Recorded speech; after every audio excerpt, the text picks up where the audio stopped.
3 evenings. That is how long I spent with Al Walter's transcription and a printed topographic overlay of 1st century Judea. 200 pages of Walter's on my left, the overlay on my right, a yellow legal pad in the middle. I was trying to do something simple. I was trying to map the entries. The copper scroll lists 64 locations. Each one gives coordinates in the language of a 1st century Judean who knew the geography personally. A distance, a direction, a depth, sometimes a landmark that can still be located in ancient texts. By the end of night 1, I had tentative modern coordinates for 12 entries. By the end of night 2, 18. Night 3, 22. I broke them down. 4 entries pointing to areas currently under Israeli administrative control. Areas where archaeological excavation is, in principle, legally possible, where a research institution can apply for a permit. 7 entries in Area C of the West Bank, under a jurisdiction where Israeli archaeologists confirm the potential, but face a political wall that has nothing to do with the scholarship. 5 pointing to sites in modern Jordan. 6 pointing toward the vicinity of the Temple Mount, the Haram al-Sharif, a site where archaeological excavation is categorically prohibited by every party withstanding to prohibit it. Of the 4 excavatable entries, the 4 locations in Israeli-controlled territory where a permit could theoretically be applied for today, I found no record of any institution ever applying. I closed the folder. I sat there for a long time before I wrote anything. What I wrote was this: the scroll doesn't have a wall, the world around it does. My name is Nathan, former high school history teacher, Evansville, Indiana. 12 years at a Catholic school teaching world history and early Christianity. I resigned when the evidence kept leading me somewhere the institution was not prepared to follow. I want to tell you about a document that has been sitting in a museum in Amman since 1962. It is not a prayer, it is not a prophecy, it is not a psalm. Among the more than 900 documents recovered from the caves near Qumran between 1947 and 1956, documents including the oldest surviving manuscripts of the Hebrew scriptures, commentaries on scripture, hymns, detailed community rules, there is one that is categorically different from all the others. One that is not written on parchment or papyrus or any organic material.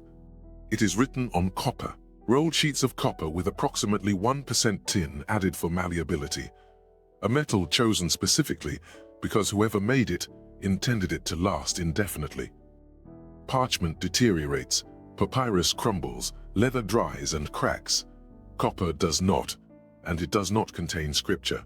It does not contain commentary or hymn or community rule. It contains a list, 64 numbered entries, each one specifying a location, each one specifying a depth, each one specifying what is buried there: gold, silver, coins, vessels, scrolls. The document is called the Copper Scroll. Its academic designation is 3Q15, meaning it came from Cave 3 at Qumran, and it was the 15th item catalogued from that cave. It has been fully transcribed. It has been publicly available since 1960. It is displayed in a glass case in the Jordan Museum in Amman. And in more than 70 years of modern archaeology, no systematic excavation has ever been commissioned to follow a single one of its coordinates. The morning of March 14th, 1952, Cave 3 at Qumran, in what was then Jordanian-administered territory east of Jerusalem, an archaeological team from the École Biblique in Jerusalem was working through the cave. They had already found 14 scrolls. The 15th object was different. It didn't look like a scroll in any sense they recognized. It was 2 corroded fused rolls of copper, each about 12 inches wide, each about 11 inches in diameter, sealed shut over 2,000 years of oxidation, completely unreadable. Nothing like it had been found in the Dead Sea caves. Nothing like it had appeared in any archaeological excavation in the region in living memory. The problem was immediate. How do you open a document made of metal that has been fused shut for 2 millennia? You cannot chemically unroll it. You cannot heat it without destroying the surface. You cannot soak it in any solvent that would leave the text intact. The Jordanian government consulted specialists. The recommendation came from John Marco Allegro, a Manchester scholar who had been assigned to the international editorial team working on the Dead Sea Scrolls. Allegro suggested sending it to his home institution. The scroll was shipped to Manchester, to the College of Technology, to a professor of mechanical engineering named H. Wright Baker, and Baker opened it with a circular saw, 23 strips, cut from the fused copper rolls using a workshop tool. I want you to hold that for a second. The most archaeologically singular document of the 20th century.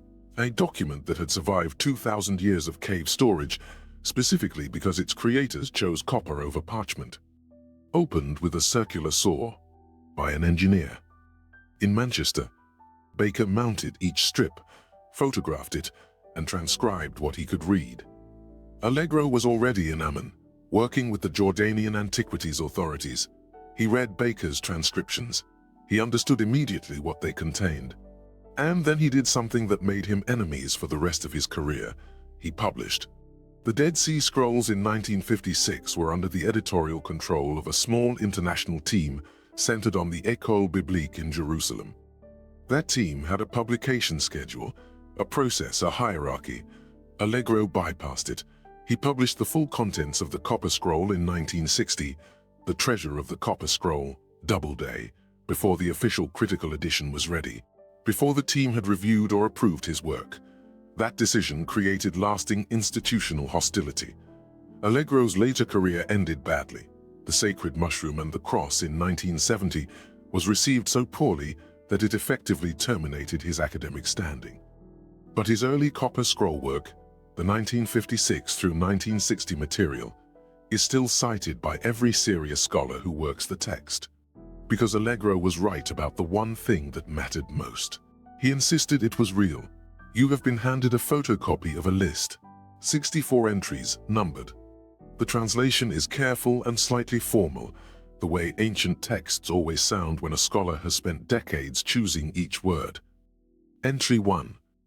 In the ruin that is in the valley of Achor, under the stairs entering to the east, at a distance of 40 cubits, a strong box of silver and its vessels, weight 17 talents. You read the next entry. And the next.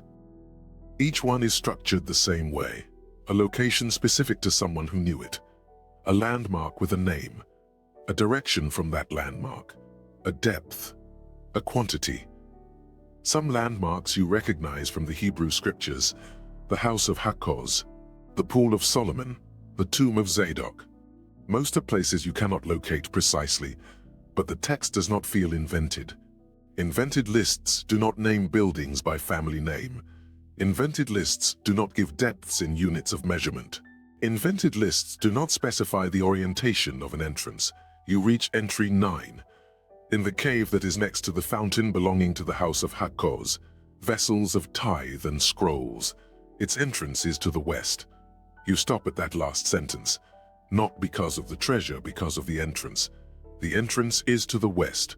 Whoever wrote this expected someone to stand in front of a cave and turn west, not a reader in a photocopy archive 2,000 years later. A person, with tools and enough time. The list was written for someone who was supposed to come back. Whoever compiled these 64 entries believed that person would arrive. Now let me show you the numbers. This is where the investigation stops being purely archaeological and starts being something larger. Al Walters, whose commentary on the Copper Scroll published by Sheffield Academic Press in 1996 is the most rigorous modern treatment of the text, reaches a specific conclusion about the total quantities described. The 64 entries, taken together, specify an amount of gold and silver that ranges in modern calculations from 26 to 160 tons, depending on how you translate the ancient unit of measurement called a talent. Careful modern scholarship converges around a figure, approximately 120 tons of precious metal. I want to give you a comparison that makes the scale concrete. The modern state of Israel's total gold reserve is approximately 35 tons. The Copper Scroll, if its entries describe a real cache, records a treasure approximately 3 to 4 times the size of Israel's current national gold reserve, buried in 64 locations, most of which are geographically identifiable, none of which have been systematically excavated. Now, scholars disagree about how seriously to take this. The minority position belongs to Joseph Milik of the École Biblique, who was the first scholar to formally propose that the scroll was folklore, a literary exercise, not a real map. Milik dated it to approximately 100 of the Common Era, after the Qumran community had been destroyed, and argued that no actual treasure corresponded to the entries. The majority position places the scroll around 70 of the Common Era. P. Kyle MacArthur Jr. of Johns Hopkins dates it there, Walters dates it there, Norman Golb of the University of Chicago, who argued in Who Wrote the Dead Sea Scrolls that the text came from Jerusalem libraries rather than the Qumran community itself, dates it there. 70 of the Common Era is significant. That is the year Roman forces destroyed the Second Temple in Jerusalem. If the scroll was compiled in the period between the Roman army's approach and the temple's actual destruction, if someone in Jerusalem, in the days or weeks before the city fell, compiled a systematic inventory of the temple treasury and hid it, the implication is specific. They chose copper. They wanted it to survive. They expected someone to come back. Now I want to pause at something embedded in the text that neither side of the real or fictional debate has fully resolved.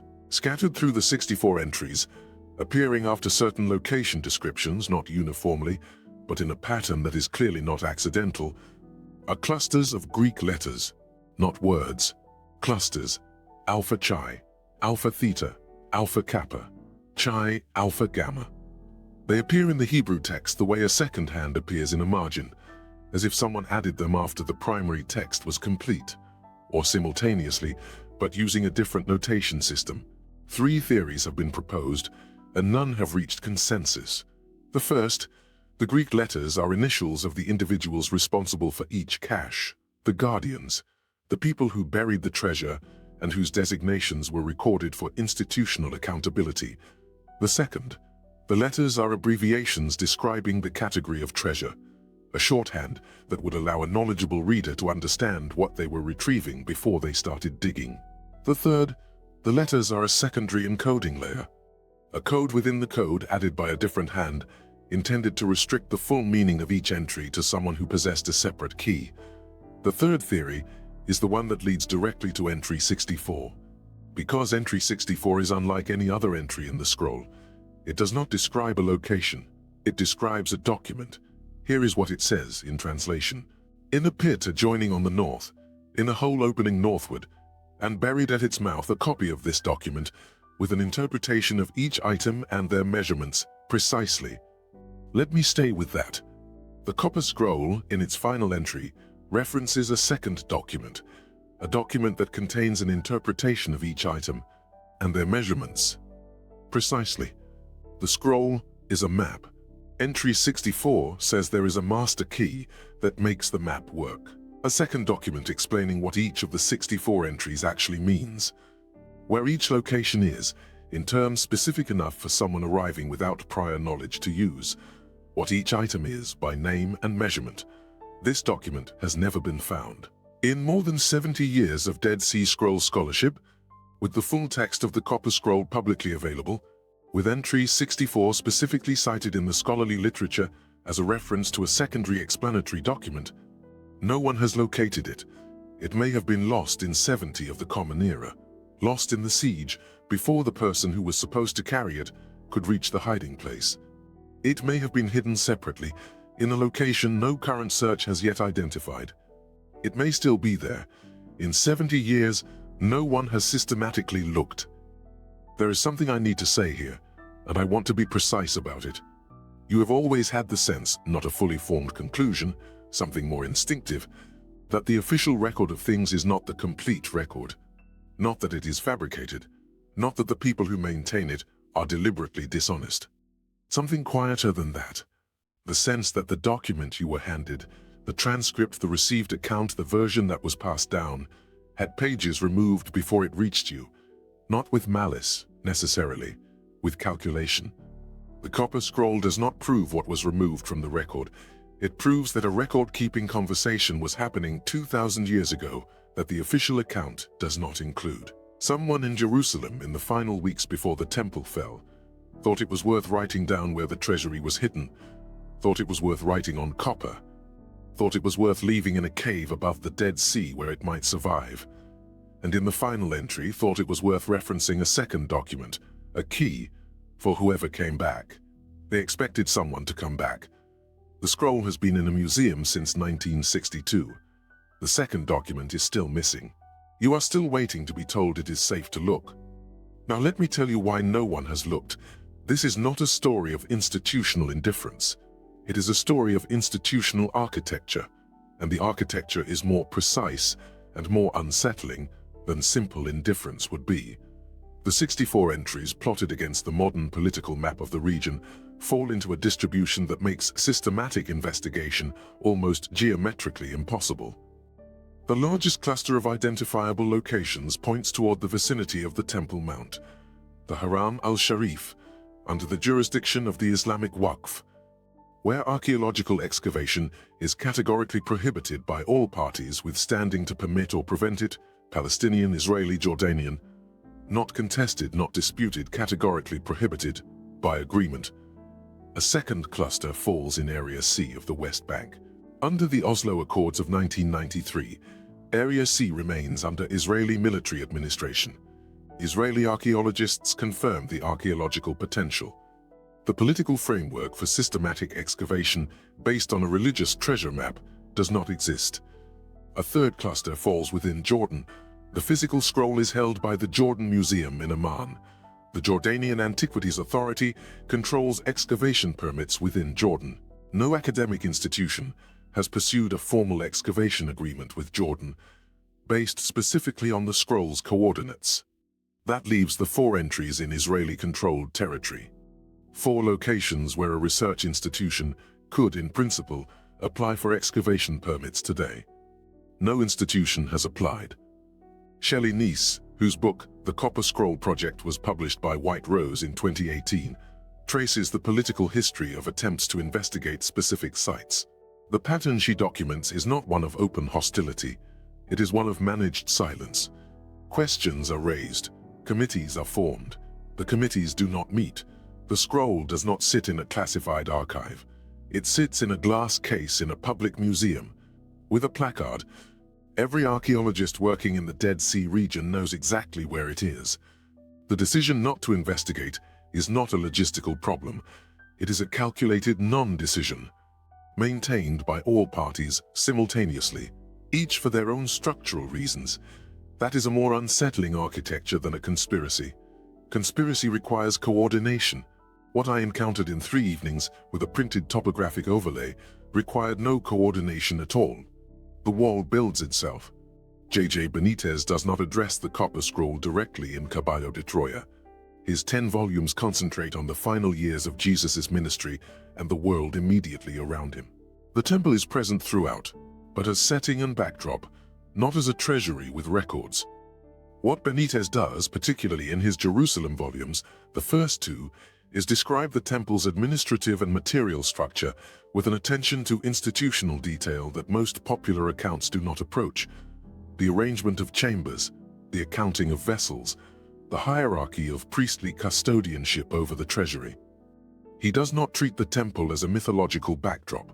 He treats it as an institution, one with records, one with inventory, one with people responsible for knowing what was where. I want to be transparent about the kind of source Benitez is. He is not an archaeologist. His methodology in the Caballo de Troya series operates outside the verification frameworks I apply to Walters or McCarter or Golb. I am always clear about that distinction. But here is the observation that stands independent of his narrative framework. The Copper Scroll is an institutional document. Its entries presuppose an institution that kept records, that had a custodial structure, that was organized enough in the final weeks of a siege to compile a systematic inventory of its holdings and conceal it where it could be recovered. The temple Benitez describes in his Jerusalem volumes is precisely the kind of institution that would have done that. And his methodological principle, follow the physical evidence to its institutional and geographic implications, even when those implications are inconvenient, is exactly the methodology the Copper Scroll requires. The physical evidence has been in a glass case in Amman since 1962. The methodology has not been applied, not because no one knows the scroll exists, not because the entries have not been translated and indexed and debated in academic literature for 60 years, because the architecture of non-investigation is, at this point, more stable than any single institution's interest in disturbing it. You are standing in the Jordan Museum. Amman. Room 4. There is a small glass case to your left. Inside, 6 corroded copper panels, partially unrolled, mounted under glass. The script runs in horizontal lines, visible between the strips. Ancient, specific, undeniably a list. You lean toward the placard. It reads, Copper Scroll, 3Q15, approximately 1st century of the Common Era, discovered at Qumran, Cave 3, 1952, currently held at the Jordan Museum. You read it again. It says, Inventory. It does not say what kind of inventory. It does not say 64 locations. It does not say 120 tons. It does not mention the Greek letter clusters no one has deciphered. It does not mention entry 64. It does not mention the second document that was supposed to explain everything. It does not mention that the second document has never been found. It does not mention that in 70 years, no systematic excavation has been commissioned to follow a single coordinate. It says, Inventory. The room is quiet, no crowd. You look at the 6 corroded panels.